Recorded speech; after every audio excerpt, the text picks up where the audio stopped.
If you're a football fan, you've come to the right place. This is the Football Game Tonight podcast. I'm your host, John Kuzma. We're going to discuss all the latest NFL news and action. So what we have today on the ticker is we're going to talk a little bit about Jared Verse, a little bit about Baker Mayfield. We got the Deebo Samuel story. We're going to talk about the Ravens and what they did this offseason, and we're also going to talk about Aaron Rodgers. So we're going to start with Jared Verse. So the Rams get this young talent in Jared Verse, and stop and think about the Rams situation. They lost Aaron Donald, one of the greatest defenders we've ever seen in the history of this league, a guy that's on a totally different level. And I think about Michael Jordan and the Bulls. Since Michael Jordan left the Bulls are still trying to replace Michael Jordan. And don't get me wrong, Derrick Rose had a great stint with the Bulls, but they haven't had a Michael Jordan yet.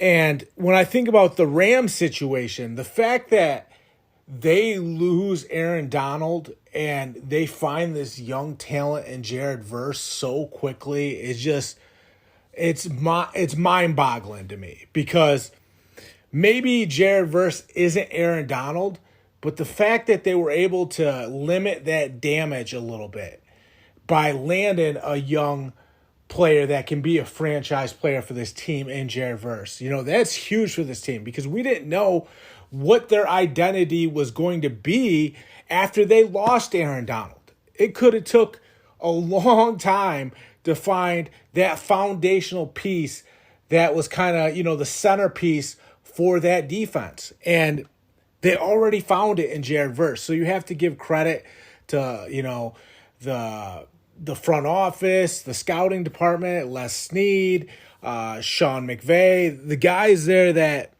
evaluate the players they see, coming out of college. And, they did a remarkable job. That's just the bottom line of the situation, to be able to hit on Jared Verse and get a guy to come in there and somewhat fill the shoes of Aaron Donald. It's not easy to fill those shoes. You could go a very, very long time without even coming close to filling those shoes. So the fact that they were able to hit on Jared Verse, plug him into their defense, and kind of revamp what they're doing on the defensive side of the ball, because we all know Sean McVay is going to take care of the offense and give that team a chance to compete. But you also need a defense, too, that can be competitive and can, get off the field on third downs, that can rush the passer. And we know Jared Verse can do those things. And, he can come off that edge and get to the quarterback. I'm a Lions fan. I saw him sack Jared Goff. But I also saw him set the edge, too. Jared Verse can contain the play. He can take on blockers and make that running back cut inside and allow the flowing linebackers to make the play. Because if you let that running back turn the corner and get to the sidelines, he's off to the races. Jared Verse can set that edge. He can contain the play. And that's so important in football. One of the most important things. You got to be able to keep contained. They call it setting the edge in the NFL. Jared Verse can do both of those things very well. He can rush the passer and he can set the edge. So a guy that is crucial for this Rams team going into the future. And like I said, you lose a guy like Aaron Donald, you don't know how you're going to pick up the pieces, but give credit to the Rams organization for finding the right piece that could come in and be a big-time playmaker for that defense. Jared Verse has lived up to the hype, and he's delivered the goods for this football team. Like I said, it softens the blow of losing Aaron Donald when you have a guy like Jared Verse that can come in and the rest of the guys on that defense rally around him, because he plays with tenacity.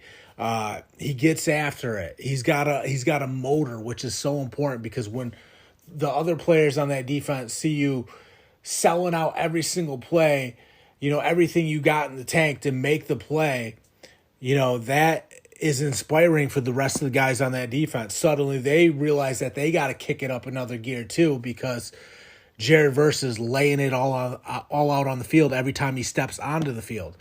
There's no plays off with this guy. He's going 100 miles per hour every single snap, and that's one of the biggest compliments you can give to any football player. You don't want guys that take plays off. Look, everybody gets tired on the football field, and you're out there battling. It's easy to be like, hey, I need to spare this play so I can come back the next play even better. I don't see that very often with Jared Verse. I see a guy that digs in no matter what and gives it everything he has. So for the Rams to be able to land a player like that, who is certainly their foundational piece on the defense moving forward, it's huge for this football team. I can't give Jared Verse enough praise for what he's been able to do in his short career in the National Football League. And, like I said, they've plugged this guy in that can somewhat fill the shoes of Aaron Donald, which is a tall task. There wasn't that many guys that could come in and somewhat hold it together when it comes to that role. And I think Jared Verse has, he's overachieved when it comes to that goal. How many other guys could have stepped in and overachieved when it comes to filling Aaron Donald's shoes? I'm looking around the league, not that many. There's talented players coming out every year in the draft, but that's a huge role. And you got to be a pretty special player to be able to step into that role and hold it down. So Jared Verse, that guy, you have to applaud. And I think his future is just so bright. We're just seeing the beginning of his career. He's going to be good for a very long time. And I think, the Rams are just going to rally around that guy for years to come. He's going to play with tenacity, and he's going to get after it. And that's going to, not only does that inspire the other players, it also makes the Rams a more attractive destination because, this team could have easily just fell off on the defensive side of the ball without Aaron Donald, and now free agents don't want to sign there anymore, But with Jared Verse, it's kind of like, okay, this team's still competitive. They still have Sean McVay on offense. Their defense, we all thought they were going to be in trouble without Aaron Donald, with him, kind of calling it quits sooner than, I know Aaron Donald had hinted for a while that he was going to retire sooner than people expected, and he was going to have a shorter career than many people expected. But when it actually does happen, you're kind of like, man, that's one of the greatest defenders of all time that just walked out that door. What do we do now? So to plug Jared Verse in and be like, oh my God, we kind of, not only did we not fall apart, we're kind of hitting the ground running post Aaron Donald. And to me, when you're a team that's able to do something like that, it says something about the higher ups that are evaluating talent because they obviously got it right. So Jared Verse, we're keeping an eye on you heading into the season. Just keep doing what you're doing, man. A hell of a football player. We love what you bring to the table for that Rams football team. Moving forward, we're going to talk a little bit about Baker Mayfield. So Baker Mayfield, most of us are familiar with this story. Goes to the Cleveland Browns, helps the Browns turn it around. They were one of the worst franchises in all pro sports. He helps them turn it around, gets to the playoffs. They decide to send Baker Mayfield packing. I think the Browns were a little bit frustrated with Baker Mayfield doing all those commercials, and I think a lot of people thought that Baker Mayfield was a me-first player and that he was self-centered.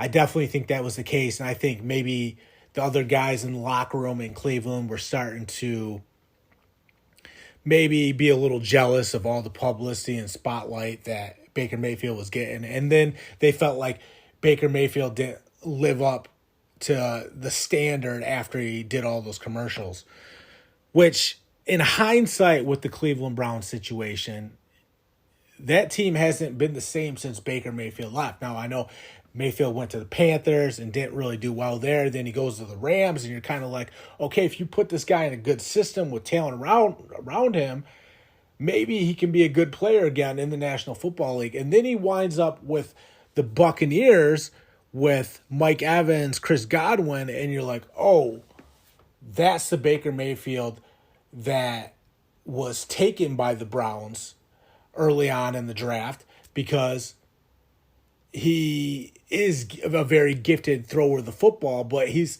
a traditional pocket passer, and he does need support around him. He does need an offensive line that can keep him upright. He does need weapons that can catch the ball. But if you give him those things, you start to see the Baker Mayfield that is a sensational football player. And remember the Bucs situation before Baker Mayfield got there. Tom Brady had just left. They were in salary cap hell. They needed to find someone to plug in there, and they didn't have a lot of money to spend. Baker Mayfield goes into Tom Brady's role and did an excellent job for the Buccaneers. Kept them competitive after Tom Brady left. Somewhat similar to what Jared Verse was able to do after Aaron Donald left. And the fact that Baker Mayfield was able to do that for this team, and he did it on a team-friendly deal, and eventually they took care of Baker Mayfield and they paid him. But that's another situation where you have this guy that has overachieved in this role for this football team. Up until this point, Baker Mayfield has done everything the Buccaneers have asked of him and then some, because the Bucs could have easily unraveled after Tom Brady left, after Rob Gronkowski left, after Antonio Brown wasn't there anymore, and Ndamukong Suh wasn't there anymore. Bruce Arians wasn't there anymore. A lot of talent walked out that door. And for Baker Mayfield to walk into that locker room and say, hey, guys, don't worry, I got it from here. And then this team still remained competitive, still went to the playoffs. I mean, say what you want. He's kept them in the hunt. And now the Buccaneers go out and get Emeka Egbuka for this offense. And I'm looking around at this Buccaneers offense, and I'm looking at Baker Mayfield, and I'm like, are you seeing what I'm seeing? And I know Baker Mayfield is, because he's got 3 wide receivers. He's never, ever had this much talent. I don't care about Odell Beckham Jr. and Jarvis Landry with the Browns. Those guys don't compare to what the Buccaneers have. This is the most talent Baker Mayfield has ever had. He's got one of the best wide receivers we've ever seen in Mike Evans. I mean, that guy can run past anybody. I mean, Mike Evans is a vertical, get down the field, can run past anybody. Tall guy that runs like the wind and makes a ton of plays. Chris Godwin, always been reliable for this offense. Always found a way to get separation and make catches and move the sticks for this offense. And, there's been points where Chris Godwin has been close to the best wide receiver in the National Football League. One year, he absolutely dominated. He dominated. That's just the reality of the situation. Now, Chris Godwin getting a little bit older, had to deal with some injuries. Clearly, it's Mike Evans' show from here on out. But, Emeka Egbuka, that's a young talent that, who Emeka Egbuka reminded me of when he was coming out of Ohio State? He reminded me of Anquan Boldin. Now, if you're a real pro football fan, a fan of the National Football League, you know just how talented Anquan Boldin was. Opposite of Larry Fitzgerald in that Arizona Cardinals offense. Goes to the Ravens. Anquan Boldin could run. He was strong. He was so tough. And I'm not saying that Emeka Egbuka will be Anquan Boldin, but if he can be shades of Anquan Boldin, what do you think that does for Baker Mayfield? I think no matter what, Baker is going to walk away the big winner after this draft, just because they're so deep at the wide receiver position. There's no way all those weapons don't make Baker Mayfield the best version of himself. It's going to happen. There's no way it doesn't happen unless all three guys get injured. The likelihood of that happening is very small. I think it's much more probable that they're going to be chucking the football all over the place. And Baker Mayfield is going to have a shot to have one of the best years he's ever had because the Buccaneers are so deep at the wide receiver position. And I seen something online. The past 2 years, Baker Mayfield has performed better than Patrick Mahomes. Now, we have to talk about this. Now Patrick Mahomes has had so much success with the Chiefs, and they've won all those Super Bowls, 3 Super Bowls? And they're always in, contention at the end of the year, going to Super Bowls, being right there. I know it didn't go their way this past year against the Eagles. They got blown out against the Eagles, weren't competitive at all in that game. But, you can't just look at the stats and say Patrick Mahomes has been a bad player these past 2 years. Now, has he lived up to his standard these past 2 years? Absolutely not. But the team as a whole is still competitive. They're still in the hunt. They're still right there. They still went to the Super Bowl, just came up short. And I know it was a blowout. The Eagles routed them. But, to get to the Super Bowl and still be right there after, winning 3 Super Bowls, went to 5, lost to this Bucs team with Tom Brady and lost to the Eagles, but they won 3, went to 5. You can't just look at the stats with Patrick Mahomes and say, hey, this guy has not been a good football player the past 2 years. I would argue against that because of what they've been able to do in the postseason since he has taken over for Alex Smith with the Chiefs. But you do have to applaud Baker Mayfield because Baker Mayfield, at least in the regular season, has outperformed Patrick Mahomes over the past 2 years.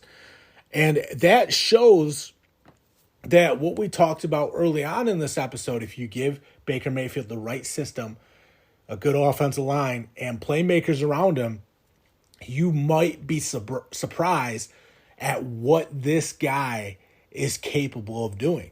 That's what we're seeing right now from Baker Mayfield. We're seeing a guy that is resilient and has a swagger about him. Those things are 2 key ingredients in his success with the Buccaneers.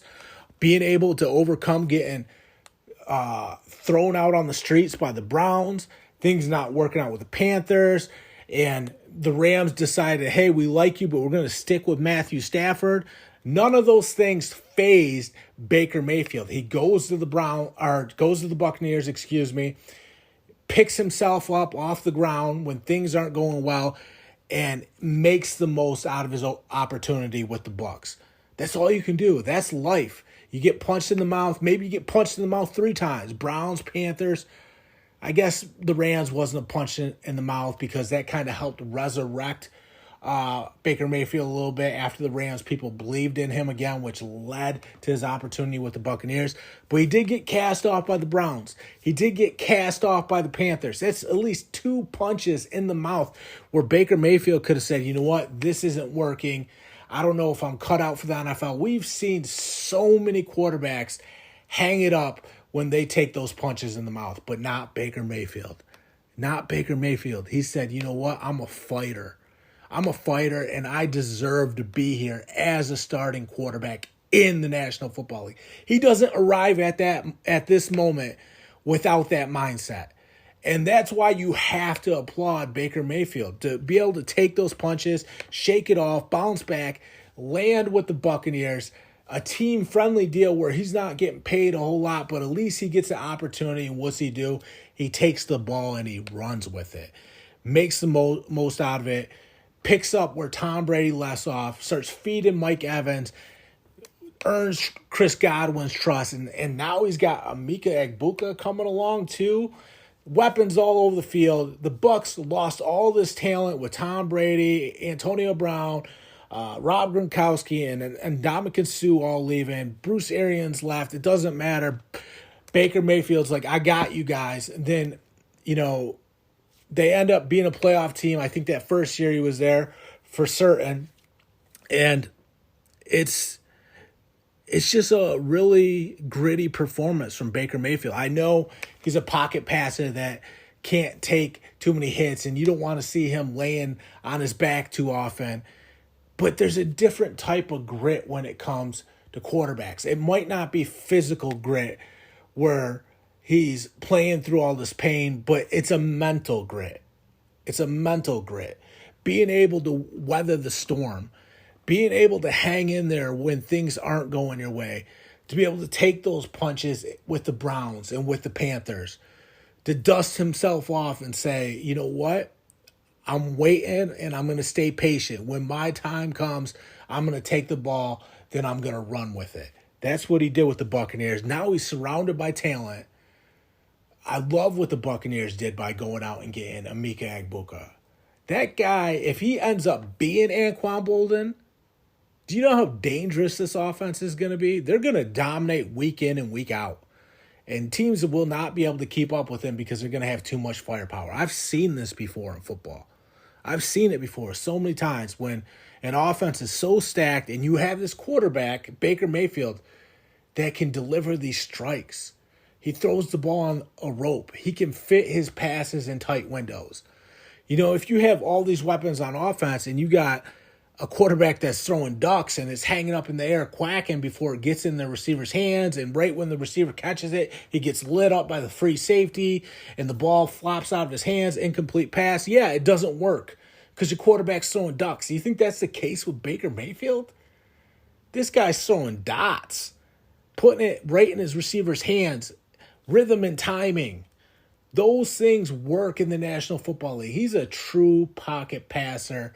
And I think just with all these guys, it's bombs away for the Buccaneers. I think the Buccaneers are going to be very happy. I think deciding to go out and get Emeka Egbuka out of Ohio State was one of the smartest decisions they could have made. I mean, you just stacked your offense. And with so much of the game being out of spread formations these days, you need to be deeper at the wide receiver position. If you're in 4 wide the whole game, why would you only have 2 really good receivers? Now at least they're 3 deep, and you got 3 guys that are solid pieces that are going to be out there when you're 4 wide. And that 4th guy is maybe a speedster or maybe a young talent that's showing some promise that you can bring along, or maybe someone that isn't as talented as those other guys but has earned Baker Mayfield's trust. Think about like the Packers with Aaron Rodgers. They have Devontae Adams, but this other guy, Alan Lazard, is earning Aaron Rodgers' trust back in the old days. Now, was Alan Lazard ever Devontae Adams? No, he wasn't, but he earned Aaron Rodgers' trust. And he started being someone that could provide some offense and provide a spark for that Packers offense.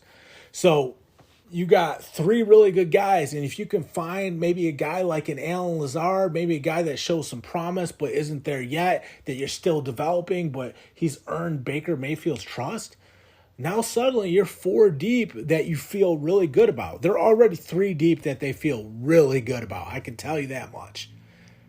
I'm over here as a Lions fan up here in Detroit, Michigan, and I feel really good about what the Buccaneers have done. So I can't say enough good things about Baker Mayfield and that Buccaneers offense. I think they're going to surprise some folks with how talented they are on the offensive side of the ball. The next topic we have is the Deebo Samuel topic. So Deebo Samuel got traded this offseason from the 49ers to the Washington Commanders. And there's been tape coming out of camp of Deebo Samuel getting locked up by one of the young corners for the Commanders. There was another tape that came out where Deebo was looking really slow, failing to get separation. And you got to be patient with Deebo Samuel because he's always been a heavier wide receiver, and we're still early on. He has time to shed pounds, in these practices, leading up to the season. He's still going to have all the practices during the preseason where he's going to be able to shed a little weight. Is he a little overweight right now? And is he moving a little bit slower than the Commanders would like to? Absolutely. Nobody's debating that. We all saw the tape. But, you traded for this guy from the 49ers, and you hope that, he sheds those pounds and he gets lighter and he's a little more fleet-footed, at least with his route running and getting separation once the season arrives. I'm not completely writing Deebo Samuel off because of what he does in OTAs or anything like that. Even training camp. I need to see what Deebo Samuel does in the regular season. I don't care what he does in preseason practices. I need to see what he does in the regular season and then the postseason when the Commanders get back because they have Jaden Daniels. That's what you brought this guy in for.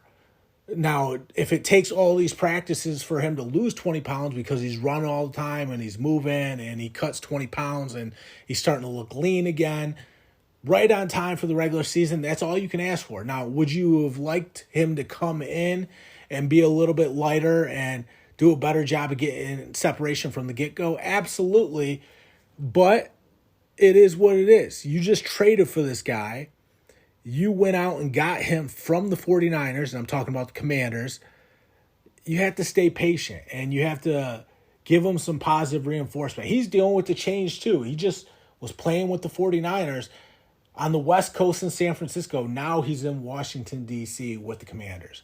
He's adjusting from losing everything he's ever known in the NFL, his head coach Kyle Shanahan, his teammates, and he's dealing with what he has in Washington, D.C. He has to learn a lot of new faces, all his teammates, Dan Quinn, Jaden Daniels. You got to be patient with the guy. And I know Commanders fans would have liked to see him moving a little bit faster in those videos, but if things shape up by week 1 and he's back to being Deebo Samuel, then all this is water under the bridge and we're right where we need to be on schedule. So I'm going to give another take when it comes to Deebo Samuel. I loved him when he was playing wide back with the 49ers. When they were lining him up in the backfield and giving him handoffs, I thought he was more effective as a running back. They called it wide back because he played wide receiver. Sometimes he would he would line up in the backfield and he would take handoffs. They called it wide back.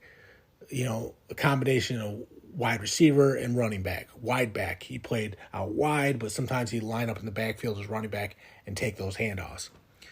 I loved him as a running back. Now, I understand Deebo Samuel doesn't want to be a full-time running back, maybe because they don't get paid as well, or maybe because of the wear and tear that position puts on that player's body. Running back is by far the most brutal position in the National Football League. It just beats you down. So I can understand why Deebo Samuel doesn't want to line up in the backfield and take handoffs anymore. But man, he was so effective at it.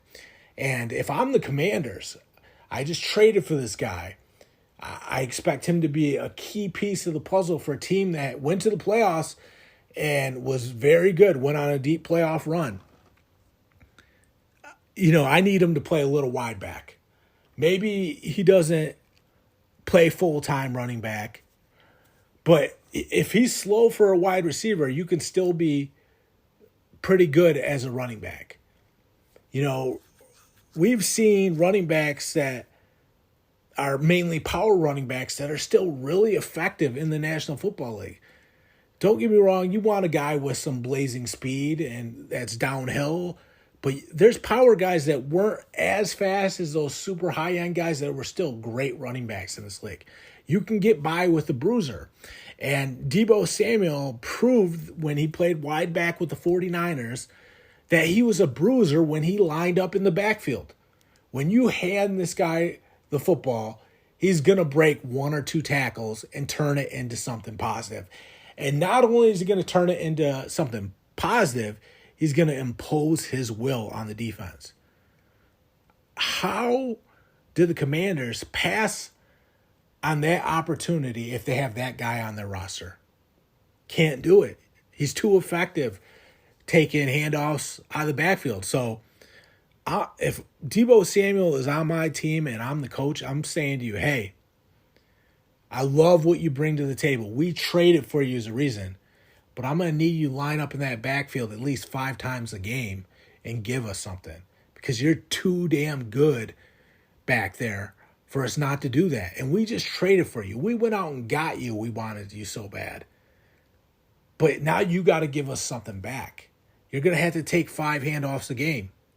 And that's just the reality of the situation. And maybe you wait until the second half of the regular season and you start doing it, after week 8, and that back end of the regular season, you get him going. So by the time the playoffs get here, he's firing on all cylinders when you line him up in the backfield as kind of a running back. But it's got to happen. He's too effective as a wide back, a hybrid wide receiver running back, not to use him at all at running back. I think last year when he basically was solely focused on playing wide receiver, or you remember he had that breakout season playing wide back, and then after that he didn't do it at all anymore. He was solely focused at being a wide receiver. I think his game lost a little bit when that was the case. And I think even lining him up at running back and giving him 5 handoffs a game, I think sometimes him taking those hits and him running with the tenacity that he runs with, I think that almost amps him up to play wide receiver a little bit better too. Because it's a funny thing. When you play football and you take a big hit, you're almost like, oh, well, I don't care anymore. I already took one big hit. Now I'm throwing my body around with reckless abandon, hitting everybody because I already took a big hit. And I kind of think that's the same thing with Deebo Samuel. I think, he starts taking those hits at running back, and, he plays less timid at wide receiver too, because now it's like I already took a couple of good licks. I don't care anymore. I already took 2 good licks. I don't care. I'm going to play fearless at the wide receiver position too, because it wakes you up a little bit. When you get in the game at first, you're kind of like, hey, I got to protect myself a little bit. After you take that first big hit, you're like, okay, now it's balls to the wall. Reckless abandon. I'm throwing my body all over the field, hitting anybody, anything that moves, I'm hitting. So, yeah, Deebo Samuel, I think they have to use him at wide back. They have to give him 5 carries of the year. If I was Dan Quinn and overseeing this football team, I think I would wait till week 8, and then that back half of the regular season, I would start giving them maybe 3 carries a game. Once you get into like week 12, 13, I'm giving them 5 carries a game.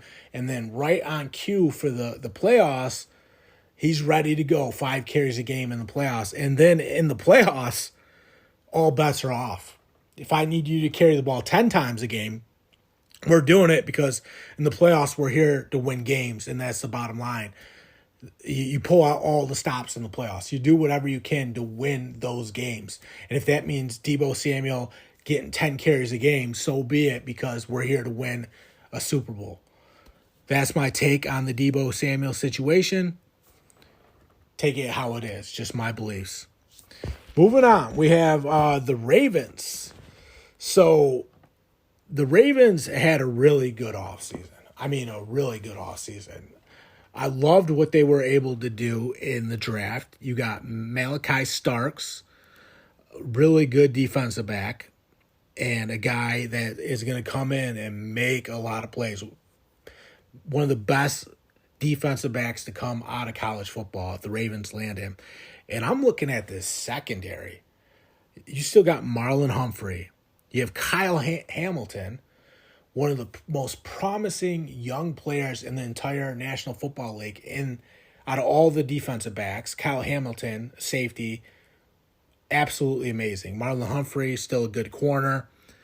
You add Malachi Starks to the mix, but guess what? They don't stop there. They also go out and get Jair Alexander. let's just step back and acknowledge what the Ravens have done. The Ravens have built the best secondary in the National Football League. There's playmakers all over the field for this Ravens secondary. They're deep, they're physical, they're smart, and they're athletic. To be able to go down the list and check all those boxes, I mean, you have to applaud what the Ravens have done. You know, John Harbaugh made some really smart decisions. I mean, they went out and got the players that they needed to get over the hump, because this Ravens team has always been really good, but they stall out in the playoffs. Well, now they can walk out onto that football field and feel really good that they put the best secondary in the NFL on the field.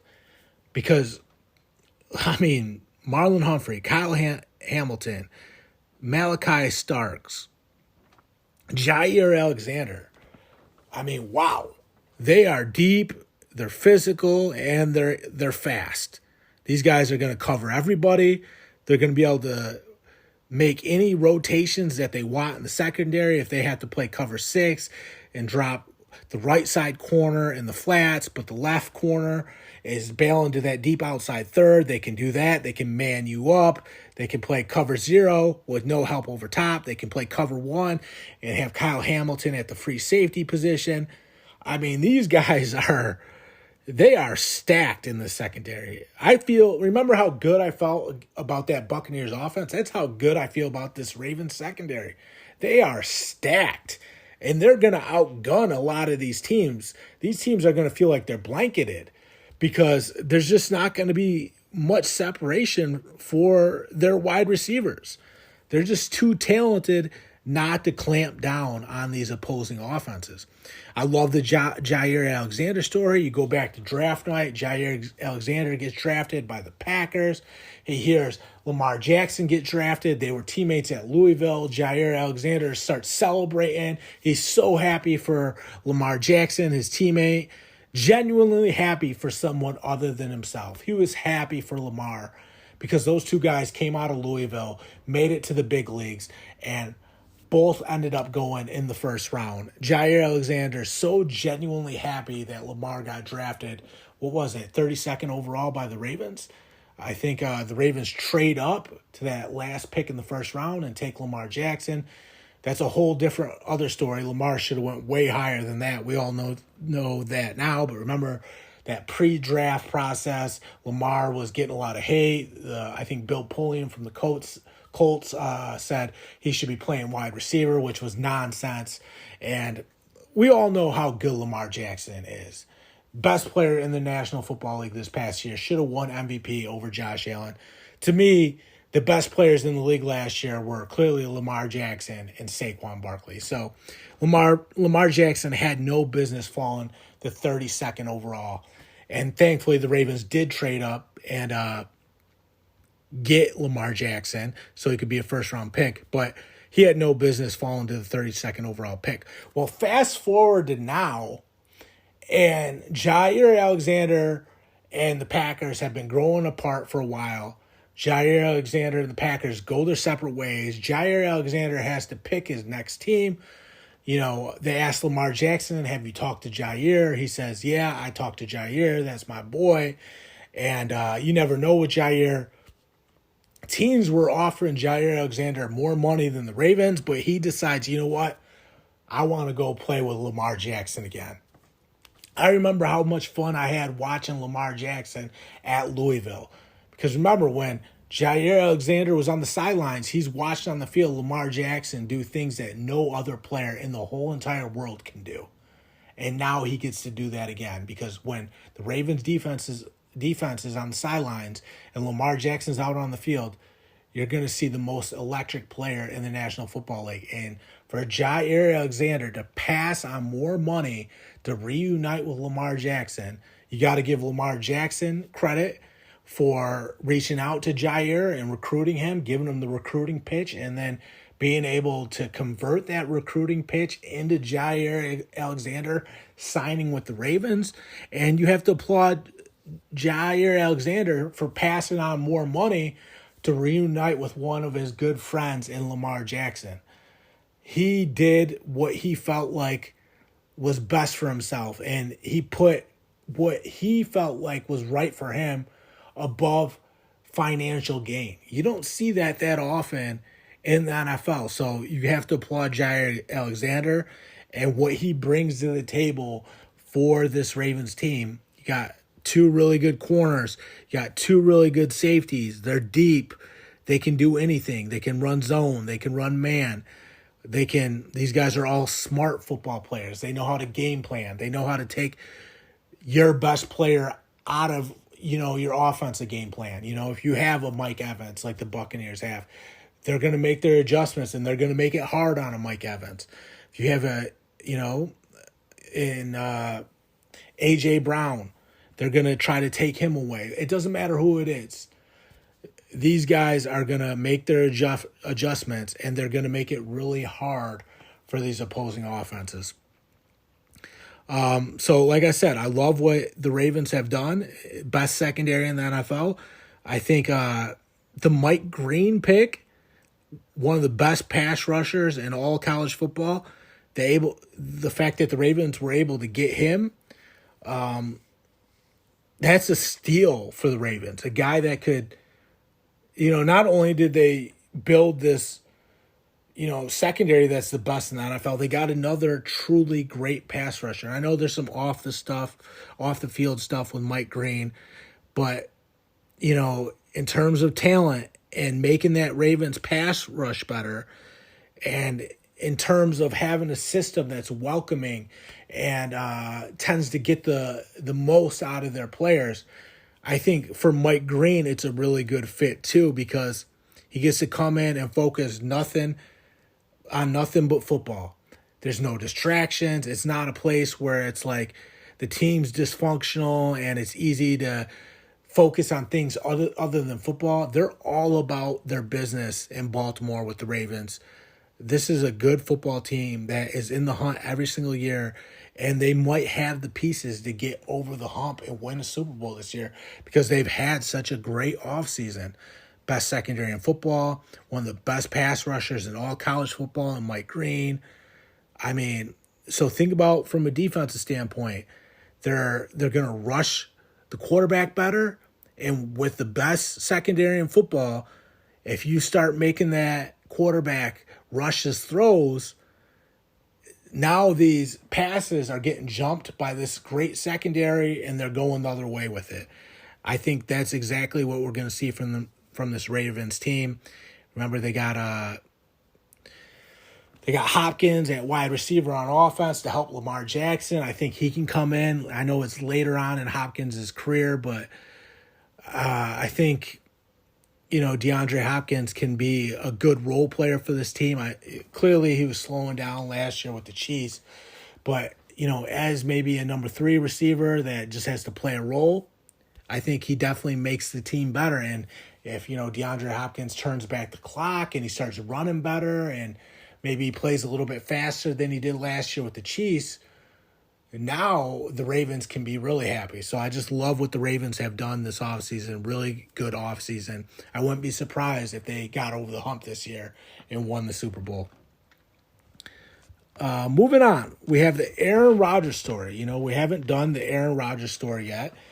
Aaron Rodgers is now a Steeler. He's on the Pittsburgh Steelers, and I think this was a really good move for Aaron Rodgers because, he had a good year last year with the Jets, but we all know how dysfunctional the Jets are. No matter what the Jets do, they can't get it right.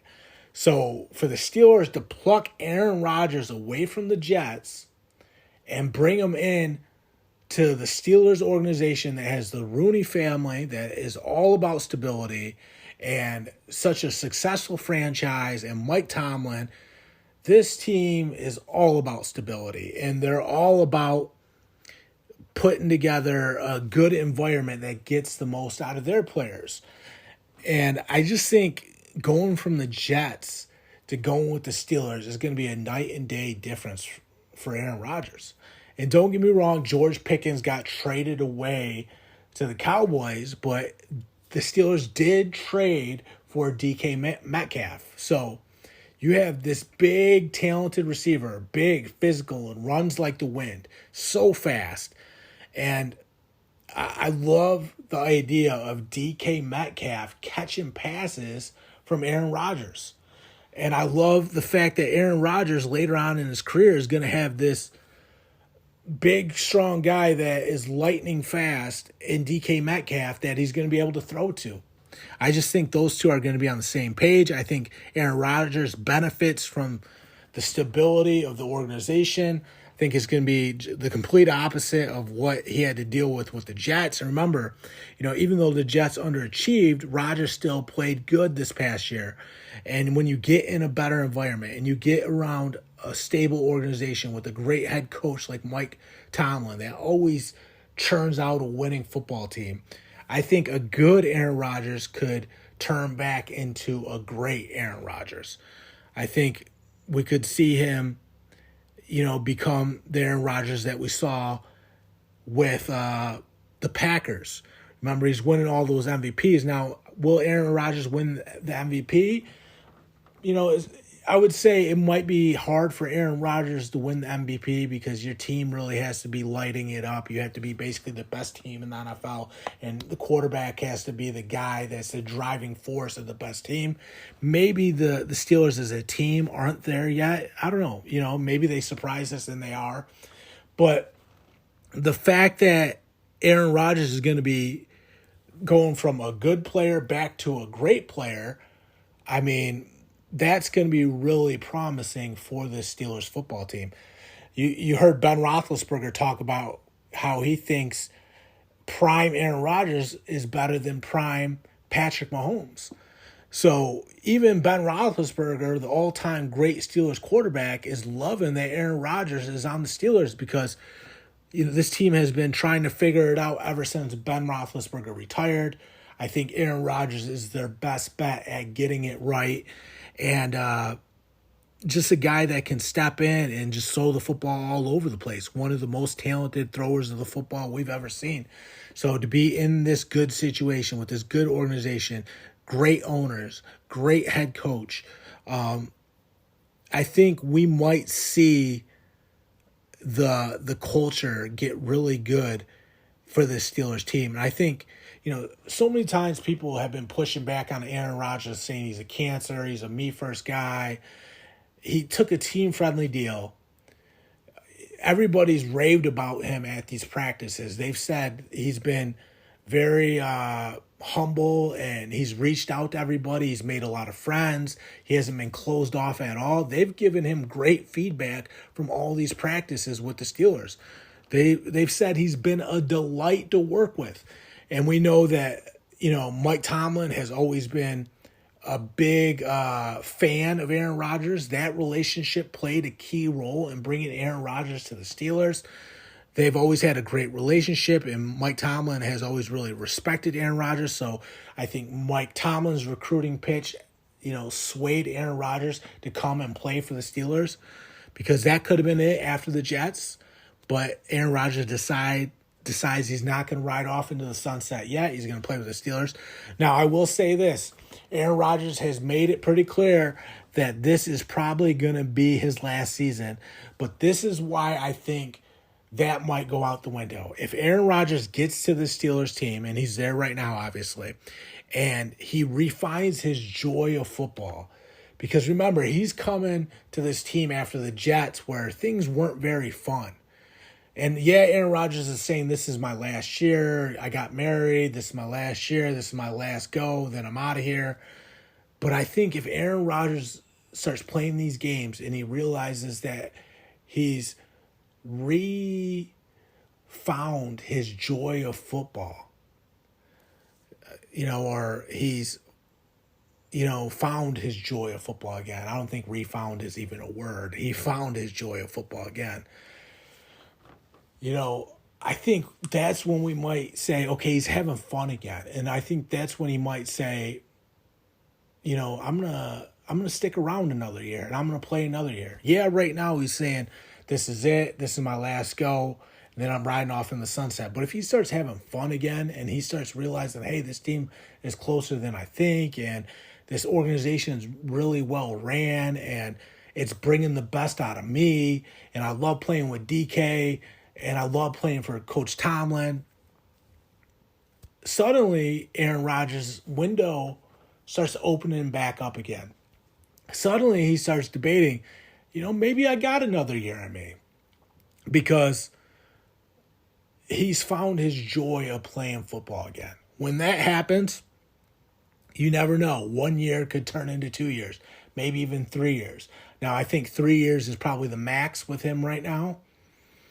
It's probably, honestly, if we're being honest, I think 2 years probably could be the max. But if he really starts having fun again and enjoying it again, and it's a complete night and day difference from the Jets, maybe 2 more years after this year might not be so out of the question. So, Steelers fans, you got to make this a really good 1 year stint for Aaron Rodgers, because if he has a blast and it's a hell of a ride, we might see Aaron Rodgers say, hey, I'm going to reevaluate my future and maybe I want to play for a couple more years.